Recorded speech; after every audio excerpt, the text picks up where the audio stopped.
Welcome to the Speak of the Devil's Untimed Down. I'm Brad Denny with 3TV. And I'm Joe Healy with devilsdigest.com. All right, Joe, the Untimed Down is always for kind of the supplement to our main show where we talk about something that pops up in the days following. And of course, obviously, that's the Big 12 schedule release. We're going to be breaking down ASU's slate of 2026 games. Of course, we knew the opponents and the where, but now we know the when.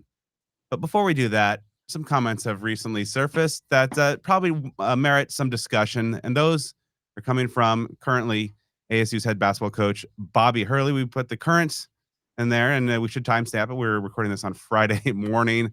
After ASU's recent loss, he had some post-game comments that defeated, I think, would maybe be the best term. I've never seen a man just so done and over with something. Yeah, so it's become the elephant in the room the last few days here. Wednesday, ASU had just a pretty brutal loss at home to West Virginia. And the post-game comments by Hurley, to me, they were absolutely pathetic. Just to take some quotes, and a great source you can go to for a rundown of this interview is devilsdigest.com. Some of the comments include, there isn't a commitment to listening. We lack discipline in carrying out what I'm trying to get across to the team. Right now, my voice isn't working with this group. I can't get through to the team, so I don't know what else I can say. Again, these are pathetic comments. I'm not going to bury the lead here. ASU needs to dismiss Bobby Hurley as its head coach. And I'm not talking in a month or two. I'm talking in a day or two. These excuses that he's making, throwing the team under the bus, is absolutely unacceptable and inexcusable. We've known since the beginning of the season that it would take a major miracle for Hurley to be at Arizona State beyond this season. And folks, that miracle ain't happening. I don't understand really where he's coming from. ASU has struggled mightily in the last few years. The roster turnover has been atrocious. As we know, one player returned this year from last year. The common denominator in this program, Bobby Hurley. Look in the mirror. You are the problem here. And like these comments, man, like, was there some My Chemical Romance going on in the background? And did he put on some eyeliner? Because this dude is going straight up emo. This is like Eeyore walking around ASU's campus right now. So basically, this is my opinion here. So Arizona State, of course, as you mentioned, Brad, we're recording this here on Friday morning. ASU has a game tomorrow evening at home against Cincinnati. By Sunday or Monday, it's my belief that ASU needs to announce that Bobby Hurley has been dismissed as head coach. Pick an interim coach, dealer's choice on that one. Because ASU has UCF on the road on Tuesday the 27th. On January 31st, a week from tomorrow, ASU hosts Arizona. And we all know what kind of season they're having so far. Now, then ASU, of course, was competitive in that matchup in Tucson not too terribly long ago, but I think we can all tell that things are quite different now, and they've gotten different in a hurry. And the absolute last thing that Arizona State needs at this time is for the number one ranked team in the country to come in and beat the absolute tar out of the Sun Devils on their home court and have another post-game presser where Bobby Hurley goes and makes himself look like the victim and the program look like the one that's doing the wrong thing here. So, for years we've been hearing about Bobby effing Hurley. Well, in my opinion, it's time for Bobby to get the F out of Tempe. Yeah, it does. We all knew that this is going to be the last season of the Bobby Hurley experience in Tempe. He came into the season as just the no future years on his contract and that lame duck status. And as you mentioned, barring a miracle run with this roster that was kind of banded together from all across the world, really, it was going to be in. But after that, really, kind of really promising start, they got into the reality of Big 12 play and what this roster is capable of doing, and some of the ways that they've lost these recent games. And the comments also, kind of throwing the fans on the bus and just like having, bashing the home court advantage or lack thereof.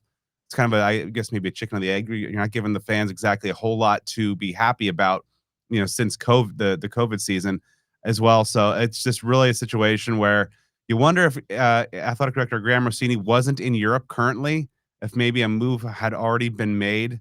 He seems like a AD that wants to do something face to face. So we'll see exactly how this transpires here in the coming days. But yeah, I think I agree with you, Joe. Like, this is something that at this point, with those comments and that tone and that fashion, it's best for all parties to just kind of walk away. There were some good moments, It's some exciting moments, but it's run its course, and it's time for a change. And we all knew, it was coming at the end of this season, but at this point, there's no reason to hang on for these last couple months. Yeah, like when we're kids, we're kind of told about those like toothpaste comments, right? When the toothpaste comes out of the bottle, you can't put it back in.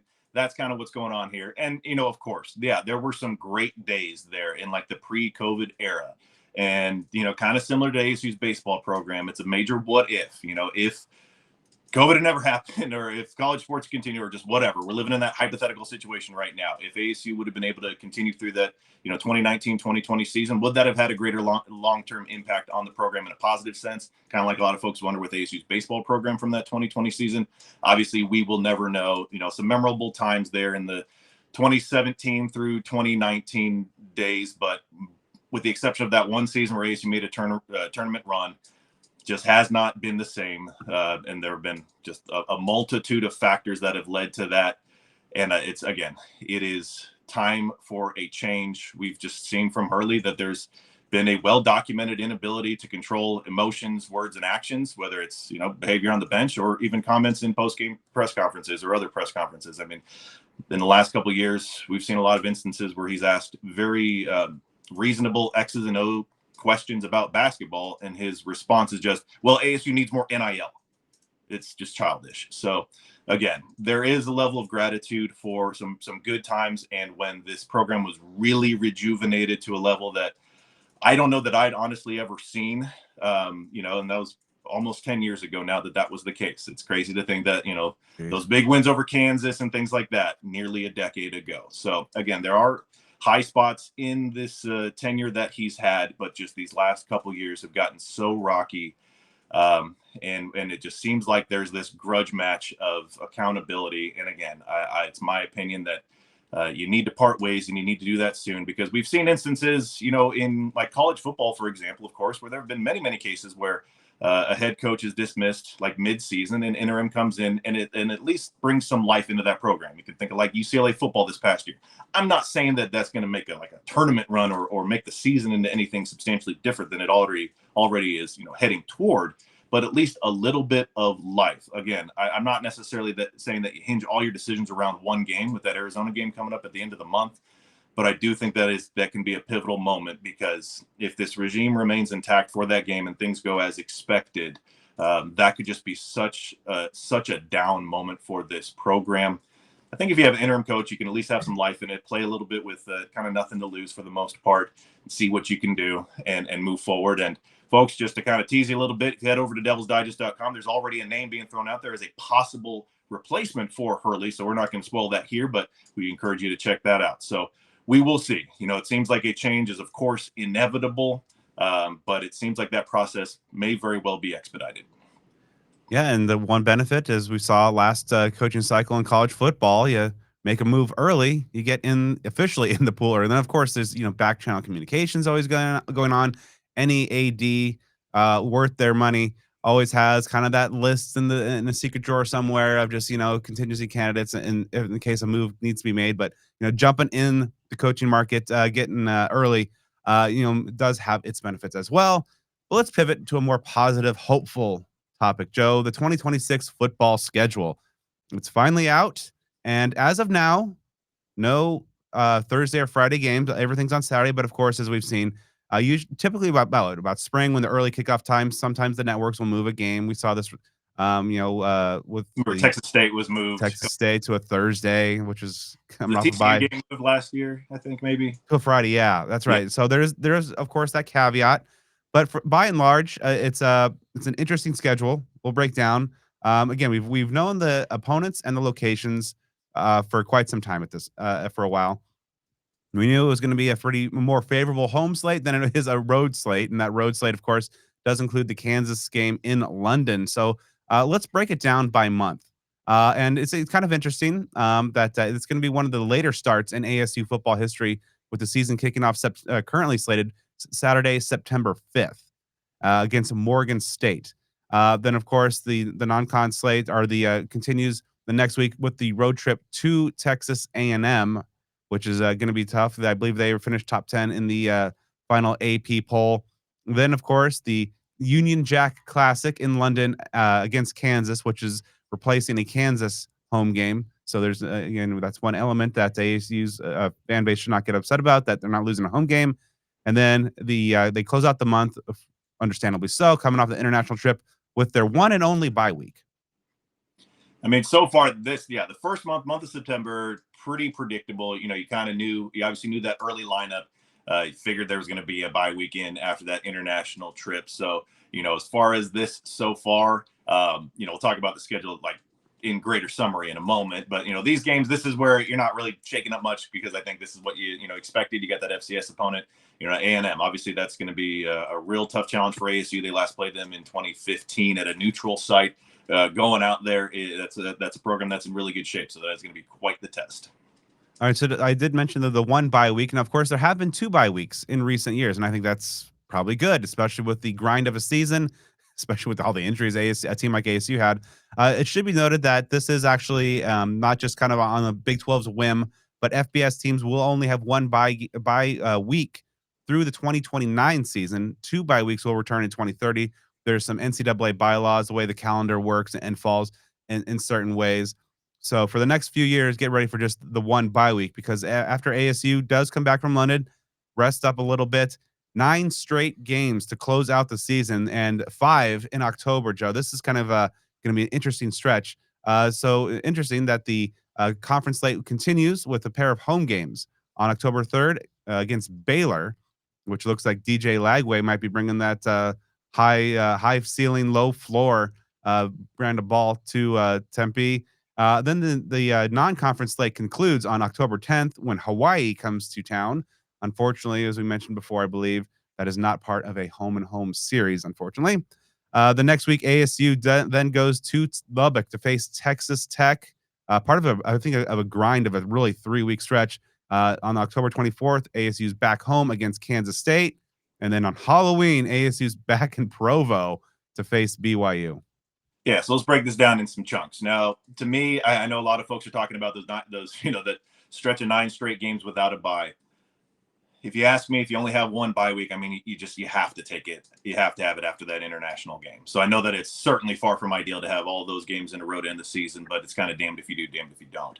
So we're talking about, that early stretch returning from the bye week. That sizes up pretty well. You got 2 home games, one of which against Baylor, a team ASU beat on the road last year, a team that struggled last year, going to have a coach on the hot seat. You talked about they did some work in the transfer portal, but that's going to be a decent situation for ASU to return home to. Hawaii, man, it's crazy to think that the last time ASU will have played Hawaii would have been 20 years before this game. That Hawaii Bowl with Cole Brennan 2006. That's wild. Again, a decent setup. Not a total softball, but you're not getting into the thick of the schedule as you're getting into the following week. So again, that bye week, I don't think you really have too many options other than to have that there. And then those 2 games thereafter, those are decent to get settled back in. But yeah, that mid to late October stretch you talked about, man, that is tough. You got road games at Texas Tech and BYU with a Kansas State home game in the middle. And, that's kind of one of those, I don't want to call it like a trap game, because Kansas State should be a solid team. But when it's sandwiched between those 2 teams that I'm certain will be picked at 1 and 2 in the conference in the preseason, and they're both on the road, that is a tough spell. So that 3-game stretch, October 17th through Halloween, I think is really going to determine a lot for this season. Yeah, and then ASU does have a November, which I think, kind of in the larger sense, at least as of now, maybe sets up well as maybe kind of more favorable, and maybe this is where you make your bowl push if you're the Devils. So it starts off Saturday, November 7th, when ASU will host Colorado. Saturday, November 14th is another long haul trip. ASU will be going to Orlando to the bounce house to face UCF. November 21st, Oklahoma State. Again, this will be the first year in the post Mike Gundy era. Eric Morris and Drew Mestamaker will be coming to town then. And then November 28th at Arizona with the attempt to get the Territorial Cup back. Yeah, I mean, this last month is pretty solid for ASU. A couple things about it. You're playing teams that were, those first 3 games of the month, you're playing teams that were right near or at the bottom of the conference last year. Now, I know a team like Oklahoma State, new coach, a lot of work in the transfer portal. So one year versus another can be apples and oranges. But you have Colorado at home. You have Oklahoma State at home. The road games that you make are to Central Florida and Arizona. So you're really not going into any bad weather, situations there. We obviously, of course, cringe from years and decades ago about the Corvallis trips in November that seemed to be inevitable. So it doesn't appear that you'll have any real weather issues that you have to worry about there. Maybe Halloween at BYU, we'll see. But as far as like the real bad weather, if you were to play, like out of Colorado in late November, I know ASU did this past year, and that was obviously not a big deal. But this lines up well. So honestly, for me, because again, like I don't love, but I do understand the placement of the bye week. And other than that 3-week stretch in mid to late October, I think that the schedule is like reasonable and as accommodating as you could kind of expect it to be. Yeah, I mean, certainly having the international game being in the middle is such a weird curveball because a lot of folks don't necessarily like the international games. I think that it's kind of fun. I'm excited to go to cover the game in Wembley, but not having it in week 0 is weird. And I think with the disruption of the conference schedule, the non-conference schedule, and just having it right there, it's off-putting. But again, kind of with that understanding, I think it does break out pretty well. I mean, the known conference opponents in the rotation was known back in 2023. Obviously Tech and BYU weren't necessarily the powerhouses that they were back then. So you knew that they were coming on the schedule. Having them in that 3-week stretch is gonna be tough. And then Kansas State team, which should rebound. But yeah, I mean, this conference has taught us, in the last couple of years, what we think we know now may and probably not is going to hold firm. And that might be for good, for bad, and for stuff in between. Because teams that we think are probably not going to be great, probably going to be better. And things that we think are teams that are going to be good, maybe not so good. Things are very unpredictable. But as we sit here right now in January, I think, yeah, it's going to be interesting. I think right for the Devils, I think right before that Texas Tech game, you want to be looking at 4-1 to make that bowl push. You have, a real tough game, Texas A&M, but Morgan State, Kansas, Baylor, Hawaii, even, Hawaii should be maybe in that G5 playoff conversation a little bit. Timmy Chang's got him cooking a little bit. But those are 4 manageable games. And then, even if what happens at early in the year with a new quarterback and everything at A&M, okay, that's understandable. But if you're 4-1, I think ASU, given their November, should be in a good spot. Yeah, and like you mentioned, at this point, it's really difficult to truly compare one year to the next in terms of, okay, this team was good this year. They'll certainly be good the next year. There's too much chaos in college football and in the Big 12. But I mean, look at some of the teams that had real good years in 2025 that are not on the schedule. Houston's, TCU, Cincinnati, that sort of thing. So, I mean, if that translates to next year, that's kind of win in itself. Now, to me, the thing that stands out is going to be that road schedule. I mean, you have what are pretty much guaranteed to be top 15 teams in Texas A&M, Texas Tech, BYU, and a couple of those are probably going to be top 10 teams. I did a little research. If the research is correct, under Kenny Dillingham, ASU has had one power conference road win per year in the regular season over a team that ended up with a winning record. So some of the trends show us that, that's going to be a tough stretch of the schedule, tough aspect of the schedule.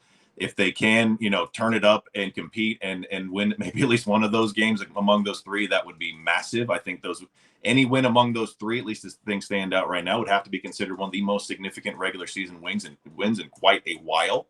I think it's a little too early to talk about like win-loss predictions because we need to see kind of what this team's about in the spring with all these new additions and things like that. But all in all, I'll tell you this: the schedule could be worse. Is how I'll put it. Yeah, for sure. And I know a lot of folks, just kind of knowing the opponents in recent weeks were saying, oh, 6-0 at home, 0-6 on the road. I don't think that's going to happen. I think ASU, from the home slate should be very strong, but I think that they might be a little bit more competitive, against some of these teams, even with all the frequent flyer miles that they are certainly going to be racking up here in this upcoming fall. But yeah, we'll be certainly diving in more in the weeks and months ahead as we dive in. But overall, pretty good schedule. Mark your calendars, folks. Sun Devil football. Be back soon.